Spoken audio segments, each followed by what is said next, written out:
বাড়ি ছেড়েছি 2010 সালে। বাড়ি ছাড়ার পর আর বাড়িতে টানা 1 সপ্তাহ থাকা হয়নি। যাই আর আসি, খুব জরুরি না হলে বাড়িতে যাওয়া হয় না।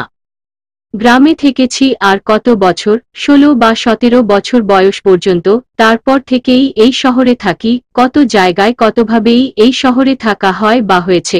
হোলি হোস্টেলে, মেসে, বাসা বাড়িতে, অফিসে, ফ্যাক্টরিতে, গোপনে আত্মগোপনে কত রকমভাবেই থেকেছি। তারুণ্য ভরা জীবন নিয়ে এসেছিলাম, এখন চুল সাদা হতে শুরু করেছে। এতটা বছর, এতটা সময় এ শহরে চোখের পলকে চলে গেল। জীবন নিয়ে ভাবতেই পারিনি। অবসর নেই, অবকাশ নেই, জ্ঞান, বুদ্ধি, শিক্ষা, শ্রম, সময় সব আমি এ শহরকেই দিয়ে গেছি অকাতরে। তবু এ শহর আমার আপন হয়ে ওঠেনি। আমি এ শহরের কোন কিছুর প্রতি কোন টান অনুভব করি না।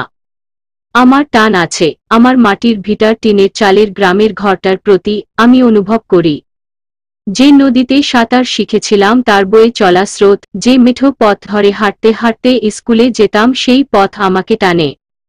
পাল তোলা নৌকা, কলা গাছের ভেলা, জাম্বুরার বল, কচু পাতার ছাতা আমাকে টানে। মাঝে মাঝে ভাবনা হয় যে বন্ধুগুলো গ্রামে থেকে গেল, ওরাই ভালো আছে, এ শহরে আসার খুব একটা প্রয়োজন ছিল না। শহরের বিষণ্ণতা, হতাশা, একাকিত্ব, মানসিক যন্ত্রণা, মেকি বন্ধুত্ব, অকারণ ব্যস্ততা, অপ্রয়োজনীয় বস্তুর অবাধ ব্যবহার আমাকে পীড়া দেয়। এ শহরকে যা দিয়েছি তা আমার জন্মস্থান গ্রামের পাওনা ছিল। এ শহর নিতান্ত স্বার্থপর শহর, পাষাণ শহর, অভিনয়ের শহর, অর্থবিত্তের জৌলুসে ভরপুর জটিল সমীকরণের এই শহর। মানুষের জীবন যেন পোকামাকড়ের জীবনের মতো।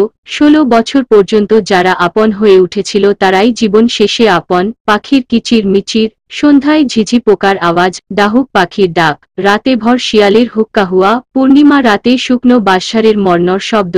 15 বছরে আমি এই শহরকে আপন করে নিতে পারিনি। এ শহরও আমাকে আপন ভাবে না, প্রয়োজন ভাবে। ভিডিওটি ভালো লাগলে পেজটির সাথেই থাকুন।